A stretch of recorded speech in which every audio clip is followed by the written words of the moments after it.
खुलुमबाय जोंनि बर' हारिनि आदै मादै आदाबाजि फंबाय बिनानाव लोगोसे बर' हारिनि आंग्लेफोर आसा खालामो नोंथांमोना मोजाङैनो दं। जोङो बिपिएफ सरखारखौ नांला जोंनो बे बिपिएफ सरखारनि मानसिफ्रा लिडार फानजौ लोङै लोङै बेरायजोबो जोंथ' बे हाग्रामानि सरखारनि 17 बोसोराव जेबो मोनाखै आङो दा बिटिआर सरखारनि प्रमद बर' सारनि अननायाव आङो न' मोनदों ओमफ्राय माबा मोनदां मा होनो मिसिं मोनदों आनै दाखालि रेसन कार्ड मोनबाय आं कालभार बक्स मोनसे सफैबाय ओमफ्राय टाइल्सनि लामा मोनसे सफैबाय ओमफ्राय स्ट्रेन ग्रेभेल दा बानायगासिनो दं नै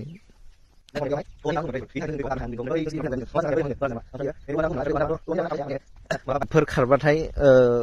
औवाया बायनानै नैबेयाव गुब्रलाङोमोन आरोखि बेयाव अनेक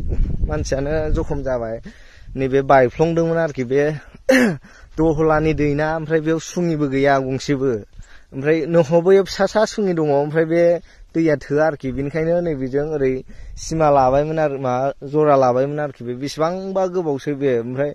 हाग्रामा महिलारि बिथाङा मावनो होनैनो दा मावनानै होआसै ओमफ्राय दा जोंनि प्रमद बर' बिथाङा 3 बोसोर सरखार सालायनायावहाय जोंनि गामियावहाय 3 स्किम लानानै होफैबाय आरोखि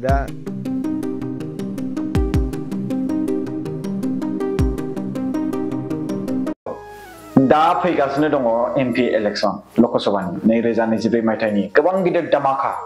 सोर प्राइम मिनिस्टार जागोन नरेन्द्र मोदी जागोन ना राहुल गांधी जागोन सो बे जाबाय मानदों भारत हादरनि 5 बोसोरनि गेजेराव जानाय मोनसे गोबां गिदिर वर्ल्ड वार सिस्टेम बायदि दावहा सोर भारतनि भबिष्य फिउचार इयुनखौ दैदेननो हागोन बा दैदेनगोन जोंनि फिउचारा सोरनि आखायाव थागोन सोर दैदेनगिरिनि आखायाव थागोन बे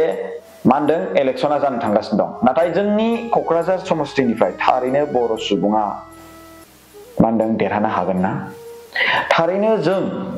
इउनिटिखौ बेवहाय फोरमान होनो हागोन ना थारैनो जों जोंनि बर'नि खौसेथिखौ जों एबारनि नैबे खेबाव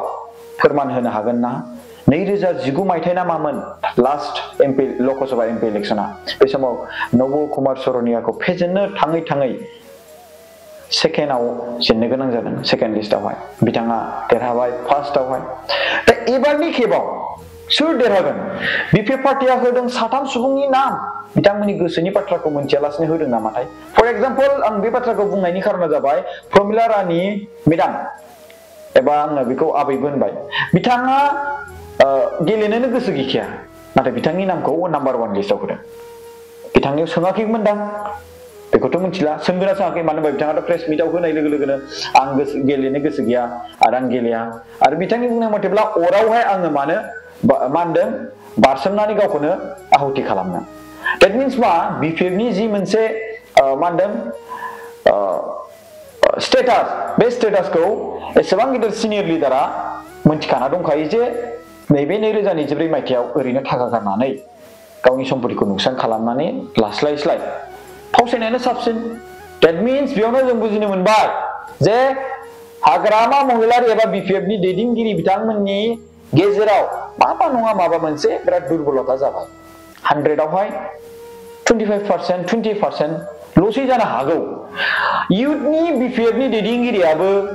मा होनदों प्रेसिडेन्टआबो इउपिपिएलआव दाख्लैबावसो जइन जादों बेनो जाबाय जय मोसाहारि बिथां एमसिएलए स' दिनै आं नोंथांमोननि सायाव बुंनो सानदों दिनै 16 मार्च 2024 मायथाइ बे बुहुमनि गेजेराव दा भारत हादराबो गोख्रों हादर होननानै बेखौ मिथियो आरो बे गोख्रों हादरनि मोनसे गोख्रों दावहा जानो थांगासिनो दं आरो बेखौ दिनै 3 बाजियावहाय फोसावनाय जागोन मानदों इलेक्शननि शिडिउल आरो MCC model code of conduct बेनिफ्राय मडेल कड अफ कन्डाक्टआ जाहैबाय बेखौ जेब्ला लागु खालामगोन अब्ला केम्पिं खालामनो मोन्थाय मोना रावबो पार्टिफ्रा केम्पिं खालामनो मोन्थाय मोना नाथाय थांनाय फैलाय बिदिखौ हागोन नाथाय अफेनलि बेबायदि हानाय नंला खिन्थु पार्टिसो पलिटिकेल पार्टिसो गारखाया मानो होनबा सिं थांनायखौ सोरथो हमथानो हानो थ' मानगोनां रायजो राजा नोंथांमोन जेब्ला एमसिसि जागोन गोबां स्ट्रिक्ट जागोन लामाफ्रावबो दा बाथ्राया मेन थांखिया जाबाय आंनिया जों खौसेथिखौ एबारनि खेबाव फोरमायनो हागोन ना जों खौसेथिखौ लाखिनो हागोन ना जोंनि बर' हारिनि खौसेथिखौ जों देखायनो हागोन ना 2019 मायथाइयाव नब कुमार सरनिया बिथांखौ देरहाहोबाय गावजों गाव दावहा नांनानै नाथाय एबारनि खेबाव नोंथांमोनहा बर' सुबुंनो भट होगोन ना दा बाथ्राया बिसो बर' रायजो राजाफ्रा बेसेबां खौसेथि दं बर' रायजो राजाफ्रा बेसेबां इउनिटि दं बे क'क्राझार MP लकसभानि थाखाय दा दिनै UPPL दोलोआ फोसावबाय बिथांनि बिजाथि बिथांमोननि केन्डिडेटखौ बिथाङानो जाबाय मानगोनां सिडली समस्तिनि MLA मा होनदों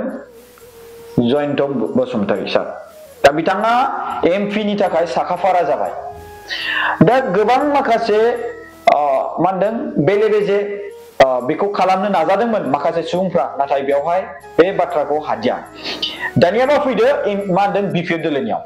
BPF दोलोआ दासिमबो बिथांमोननि बिजाथि एबा केन्डिडेटखौ फोसावाखै बिथांमोना गावसिनि गोसो बायदियै मा होनदों लिस्टखौ मा होनदों डिमान्डेड बाय बेखौ खालामदोंमोन नाथाय प्रमिला रानी मेडामा फावसायबाय सेकेन्डआव दंमोन काम्पा बरगयारी बिथाङाबो गोबां खोब गोसो होथारदों जानांगौ आरो प्रिथिबास नारायण देबमेस फंबाय बिथाङाबो खोब गोसो होथारदों बिथांमोननि गेजेराव सानैनि गेजेराव दावहा नांगासिनो दं सोर सासेया टिकेटखौ मोनगोन सोर सासेया टिकेटखौ मा होनदों मोनमारगोन बे दावहा नांगासिनो दं थारैनो आरो बिसोर सानैखौबो ज्राब गारनानै गुबुन सोद्रोमा बेयाव हाबदेरगोन नामा बे मोनसे कुइसन मानो होनबा पलिटिक्स मा समाव मा जायो फात्ता मोनस्लाबा दा दिनै जाय सुबुंफोरनि नामा ओंखारदोंमोन जेरै हमना ला डक्टर बेलाव खारजि सार बिथांनि नाम मा होनदों राजु नार्जारी सार आरो बिनि गेजेराव डक्टर संग्राम ब्रह्म बिथांमोननि जि मोनसे मा होनदों एक्सपेक्टेशन बिनिफ्राय लिस्टआवनो गैया एबा डाइरेक्ट जाय मानसि सानथावना नङा बै मानसिया मा होनदों MP केन्डिडेट जानो थांगासिनो दं नायदो पलिटिक्सआ बेबायदिनो दा दिनै नोंथांमोननि सिगाङाव देखायदोंसो जानांगौ मानो होनबा दा प्रमिला रानी मेडाम काम्पा बरगयारी सार आरो बिनि गेजेराव जोंहा फंबाय प्रिथिबास नारायण देबमेस बिथांमोनखौ देखायदोंसो जानांगौ नाथाय BPF दोलोआबो सिङावहाय सोरखौबा केन्डिडेट हिसाबै फोसावनो थांखि लायाखै स' बेखौ जों नेनानै थानांगोन नाथाय आं बे बाथ्राखौसो बुंनो थांगोन रायजो राजा नोंथांमोन दानि दिनावहाय जों नुनो मोनदों जे BPF दोलोनि गोबां दैदेनगिरिफ्रा UPPL दोलोआव जयेन जादों चन्द्रन ब्रह्म बिथाङाबो UPPL दोलोआव थाबैनो जयेन जानायखौ जोङो नुनो मोनगोन आरो लोगोसे बाथ्राखौ सावरायनायखौ जों ससियेल मिडियायाव मोनदों आरो गोबां माखासे इन्टेलेक्चुयेल सुबुंफोरनिफ्रायबो बे बाथ्राखौ मोनथिनो मोनदों नाथाय मा होनदों दासिमबो जोङो मा होनदों जयनिं जानायखौ नुनो मोनाखै नाथाय